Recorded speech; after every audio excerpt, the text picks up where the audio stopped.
प्यारे विद्यार्थियों, नमस्कार। मैं हूं बलवंत भंडारी और आप देख रहे हैं मेरा YouTube channel Guru and Dev.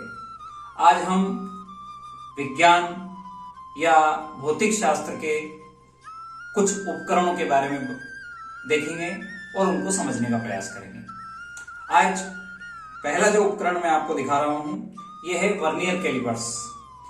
Vernier callipers क्या होता है, इसका उपयोग क्या होता है, किस सिद्धांत पर कार्य करता है, अल्पतमांक क्या होता है, वर्नियर का अल्पतमांक क्या होता है, इस पर कौन कौन से पैमाने होते हैं, कौन से जबड़े किस काम में आते हैं, उन सारी चीजों को हम अलग से समझने का प्रयास करेंगे।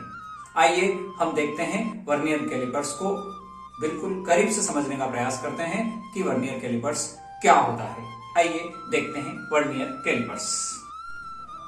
प्यारे विद्यार्थियों, हमने बात करी थी इस उपकरण के विभिन्न भाग कौन कौन से हैं, उसको अब समझने का हम प्रयास कर रहे हैं। ये है हमारे पास वर्नियर कैलिपर्स। सबसे पहले हम बात करते हैं कि इसको वर्नियर कैलिपर्स क्यों कहते हैं।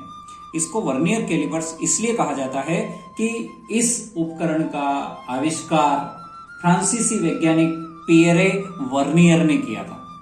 फ्रांसीसी वैज्ञानिक पियरे वर्नियर ने इस उपकरण का आविष्कार किया था और इस उपकरण में दो पैमाने होते हैं। यहां पर देखिए, ये एक पैमाने के ऊपर दूसरा पैमाना फिसल सकता है इसके ऊपर। तो ये जो पैमाना है, स्थिर पैमाना जिसको हम कहते हैं, ये है आपका मुख्य पैमाना। और इसके ऊपर जो पैमाना चल रहा है, ये जो इसके ऊपर खिसक रहा है, ये यहां पर स्केल बनी हुई है, इसको कहते हैं वर्नियर स्केल या वर्नियर पैमाना। मुख्य स्केल, मुख्य पैमाना, वर्नियर स्केल या वर्नियर पैमाना।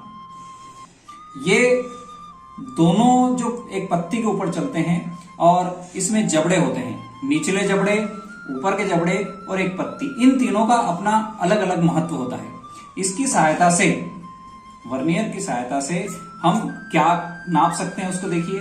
मान लो कोई आपको ठोस गोला दिया गया है और उस गोले का व्यास ज्ञात करना है, तो साधारण स्केल से इसका व्यास ज्ञात नहीं किया जा सकता। तब वर्नियर स्केल की सहायता से इसको हम निचले जबड़े में लगाकर, ये इस तरह से निचले जबड़े में हम लगाकर इसकी रीडिंग हम नोट कर सकते हैं। यदि ये नहीं करना है हमको, आपको कोई सिक्का दिया है और सिक्के का व्यास ज्ञात करना है, तो भी हम इसको नीचे जबड़े में लगा देंगे यहां पर इस तरह से। और यहां पर मुख्य स्केल का पार्ट और वर्नियर स्केल का पार्ट किस तरह से पढ़ते हैं, ये रीडिंग प्रयोग सहित अगले वीडियो में बताऊंगा। आज मैं सिर्फ आपको उपकरण से परिचय करा रहा हूं और परिचय समझने का प्रयास कर रहे हैं। ये दो उपयोग आपको मैंने बता दिए। तीसरा उपयोग, इसका एक रिंग दी गई है या वलय दी गई है या कोई इस तरह से गोलाकार वस्तु है जिसका आंतरिक व्यास ज्ञात करना हो, बाहरी व्यास ज्ञात करना हो या इसकी मोटाई ज्ञात करना हो। तो अगर आपको बाहरी ज्ञात करना है तो इसको यहां से इस तरह से लगा देंगे, हम यहां पर रीडिंग नोट करेंगे। यदि आंतरिक ज्ञात करना है तो ऊपर के जबड़ों में इस तरह से लगा देंगे, दोनों जबड़ों के बीच में इस तरह से लग जाएगा। और यहां से जो हमने बाहरी निकाला था, ये वाली रीडिंग बाहरी व्यास, और ऊपर के जबड़ों में जब हमने इसको लगाया तो आंतरिक व्यास आ जाएगा। बाहरी व्यास में से आंतरिक व्यास यदि घटा देंगे तो इस दी गई रिंग या वलय की मोटाई हम ज्ञात कर सकते हैं। अगर आपसे कहा जाए कि हमने वर्नियर के बारे में, उपकरण के बारे में बहुत सी बातें समझ ली है, देख ली है, आइए अब हम बात करते हैं वर्नियर का सिद्धांत क्या है। हमने कहा था कि वर्नियर का जो आविष्कार है वो फ्रांसीसी वैज्ञानिक पियरे वर्नियर ने किया था और इसी आधार पर वर्नियर का नाम वर्नियर कैलिपर्स रखा गया है। इसका जो सिद्धांत है, वर्नियर कैलिपर्स के वर्नियर स्केल के, वर्नियर कैलिपर्स में जो वर्नियर स्केल है उसके n-1 भाग का मान मुख्य स्केल के n भाग के बराबर होता है। ये इसका मेन प्रिंसिपल है। सिद्धांत जो है इसका यही है कि वर्नियर कैलिपर्स के जो भाग हैं, n-1 भाग का मान मुख्य स्केल के n भाग के बराबर होता है। ये इसका मुख्य सिद्धांत होता है। अब बात करते हैं हम वर्नियर का अल्पतमांक क्या होता है, लिस्ट काउंट क्या होता है। List count vernier, list count of vernier या वर्नियर का स्थिरांक क्या होता है। तो इसमें हम कह रहे हैं, ये दोनों शब्द एक ही शब्द हैं, वर्नियर का अल्पतमांक या स्थिरांक। मुख्य पैमाने के एक भाग का मान, यहाँ पर हम कह रहे हैं मुख्य पैमाने के एक भाग का मान, ये जो है ये बटा यानी डिवाइडेड करेंगे वर्नियर पर बने भागों की संख्या का। मुख्य पैमाने के एक भाग का मान डिवाइडेड बाय वर्नियर पैमाने पर भागों की कितनी संख्या है, वो आपका वर्नियर का अल्पतमांक या लीस्ट काउंट आ जाएगा या स्थिरांक आ जाएगा। अब वर्नियर के बारे में एक और चीज़ मैं बता दूं आपको कि अल्पतमांक की परिभाषा कई बार पूछी जाती है कि अल्पतमांक क्या होता है। तो अल्पतमांक वह छोटा से छोटा मान होता है जो उस उपकरण द्वारा, मैं यहाँ जो आपको परिभाषा बता रहा हूँ ये परिभाषा वर्नियर के लिए नहीं कह रहा हूँ, ये अल्पतमांक की परिभाषा कह रहा हूँ। लिस्ट काउंट अल्पतमांक वह छोटा से छोटा भाग जो उस पैमाने द्वारा शुद्धतापूर्वक नापा जाए उसे अल्पतमांक कहते हैं। वर्नियर के उपयोग की बात करें तो वर्नियर के जो उपयोग हैं उसमें गोले का बाहरी व्यास ज्ञात करना, अर्धव्यास ज्ञात किया जा सकता है।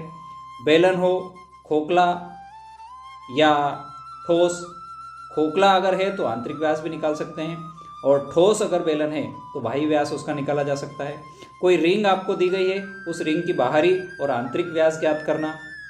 किसी वस्तु की जो अंदर से गहराई है उस गहराई को भी हम इसमें ज्ञात कर सकते हैं। यदि हम देखें कि हमने किन किन प्रश्नों को आज समावित कर लिया है तो इस यंत्र को वर्नियर कैलिपर्स क्यों कहते हैं, इसका जवाब हमारे पास है। इसमें कितने पैमाने होते हैं, इसमें 2 पैमाने होते हैं, मुख्य पैमाना मुख्य स्केल और दूसरा है वर्नियर पैमाना और वर्नियर स्केल। इसके पैमाने स्केल के नाम बताना है तो नाम भी हमने बता दिए। नीचे के जबड़े की हमने बात करी थी, क्या नापा जा सकता है, तो बाहरी गोला हो, सिक्का हो, बेलन हो, उसका बाहरी व्यास या अर्धव्यास ज्ञात किया जा सकता है। ऊपर के जबड़ों की सहायता से हम क्या नाप सकते हैं, आंतरिक जो रिंग है, खोखला बेलन है, उसका आंतरिक व्यास या आंतरिक त्रिज्या उसकी नोट कर सकते हैं। पत्ती की सहायता से क्या नापा जा सकता है, पत्ती की सहायता से कोई वस्तु जो गहरी है उसकी गहराई को हम नाप सकते हैं। अल्पतमांक किसे कहते हैं, यहाँ सिर्फ पूछा गया अल्पतमांक किसे कहते हैं, only list count. List count की बात करें यहाँ पर तो लिस्ट काउंट में हमने कहा कि वह छोटा से छोटा माप जो उस उपकरण द्वारा शुद्धतापूर्वक नापा जा सकता है उसे हम लिस्ट काउंट कहते हैं। वर्नियर का अल्पतमांक किसे कहते हैं, ये परिभाषा भी हम ऊपर बता चुके हैं आपको। वर्नियर का अल्पतमांक किसे कहते हैं, तो वर्नियर कैलिपर्स के 2 उपयोग आप लिख सकते हो, समझ सकते हो, बहुत सारे उपयोग आप लिख सकते हो।